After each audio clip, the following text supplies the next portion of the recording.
حامد کرزی رئیس جمهور پیشین افغانستان میگوید طالبان باید در تصمیم خود برای پوشاندن روی مجریان زن در تلویزیون‌ها تجدید نظر کنند. کرزی گفته چنین فرمان‌های به شهرت افغانستان در جهان آسیب می‌زند. با دستور پوشاندن روی مجریان زن در تلویزیون‌ها، رئیس جمهور پیشین افغانستان در گفتگو با شبکه CNN گفته طالبان باید در مورد این فرمان تجدید نظر کنند، زیرا شهرت جهانی افغانستان را آسیب می‌زند. از نظر کرزی پوشیدن چادری یا برقع و پوشاندن روی فرهنگ افغانستان نه، بلکه از خارج وارد شده است. حامد کرزی که جایگاه طالبان را زیر سوال برده گفته پوشاندن روی نه حجاب است و نه سنت فرهنگی. با گفته کرزی زنان افغان در طول تاریخ این کشور حجاب را رعایت کردند. در همین حال وزارت امر به معروف طالبان به اظهارات حامد کرزی واکنش نشان داده و در اعلامیه گفته که کرزی در 20 سال برای خوشحال نگه داشتن بیگانگان خواهان هر نوع آزادی برای دیگر زنان بوده، ولی همسر خودش آنگونه در رسانه ها ظاهر نشد. Why would they show a failure a success? موضع آقای کرزی هرچند از سوی طالبان واکنش تندی داشته، اما مورد استقبال زیادی در میان زنان و مردم واقع شده است. نصیر بهزاد، لندن. این موضوع را به بحث و بررسی میگیریم با خانم شاگل رضایی، نماینده پیشین پارلمان افغانستان از اسلو. خانم رضایی، وقت شما بخیر باشه. موضع‌گیری سریع کرزی علیه طالبا با این لحن به چی معناست؟ بسم الله الرحمن الرحیم. با سلام خدمت شما و بینندگان محترم. من برداشت میه که از آدرس رئیس جمهور کرزی به عنوان کسی که حداقل 2 دوره در افغانستان ریاست جمهوری را به عهده داشت، ریاست جمهوری منتخب را، لازم بود که چنین موضع‌گیری صورت میگرفت.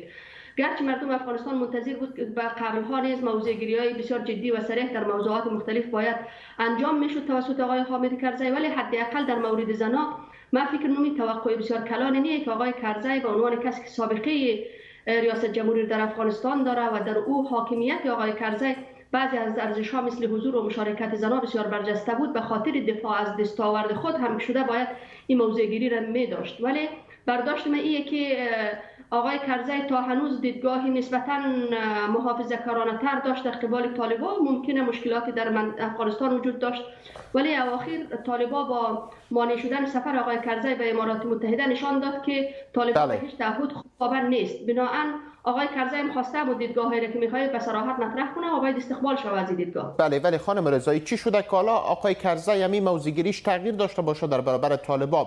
کرزی واقعا دیگه به این پی برده که طالب تغییر کردنی نیست یا چی؟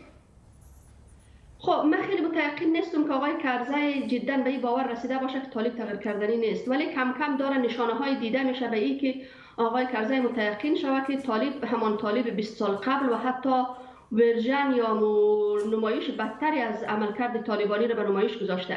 اخیراً همین ممانعتی که سفر آقای کرزی صورت گرفت یا عملکردهایی که در قبال زنان و در قبال مجموعه‌های قومی داره، همگی نشان از اینه که طالب متاسفانه بدتر شده.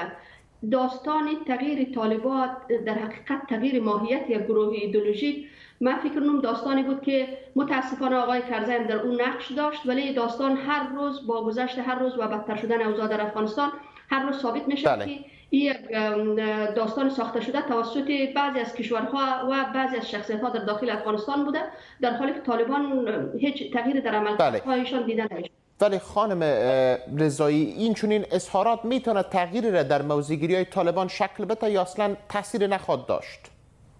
من برداشت اینه که موضع‌گیری‌ها تغییر در موضع‌گیری طالبان نخواهد داشت، ولی تاثیرگذاری در جهت‌دهی افکار عمومی میتونه داشته باشه. مثلا موضع‌گیری آقای کرزی یا بعضی از شخصیت‌های دیگر یا ایجاد انسجام در سطوح مختلف میتونه در سطح جهت‌دهی افکار عمومی بر علیه طالبان نقش تاثیر داشته باشه، گرچه طالبان ممکنه نپذیره. ولی در طرف دیگه میمونه آنچه که واکنش طالبان بوده. طالبان به یک نحوی واکنش تند برابر کرزی نشان دادن و گفتن که خب خود کرزی به خاطر خوشنگه داشتن خارجی‌ها هر نوع آزادی را قبول میکرد. حالا طالبان چی را میخواین ثابت بسازن؟ من فکر کنم طالبان به هیچ اصل معتقد نیستن.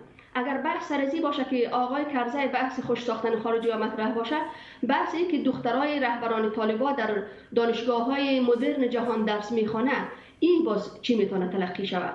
یا بحثی که سراج حقانی در یک جلسات رسمی به وضاحت اعلان که آمریکا دشمن ما نیست، یا مقام دیگر طالبان میای اعلان میکنه که ما در صدد مشروعیت طلبی از جهان هستیم و هیچ نوع دشمنی میان ما و جهان وجود نداره. اینا چی میتونه تعبیر شود؟ من فکر کنم اما خوبترین موضع گیری که آقای کرزی داشته بوده در حقیقت می موضوع در قبال زنا و برخورد جدی مثل که ما قبلا گفتم انتظار داشتیم، این برخورد جدی‌تر در قبال طالبان حداقل در سطح موضع گیری. بله، ولی خانم رضایی با چنین سیاست‌های طالبان برای خود چی را میخواین؟ یعنی بسیاریا میگن و میپرسن که آیا با چنین سیاست‌های طالبان می زوال خود رقم میزنن؟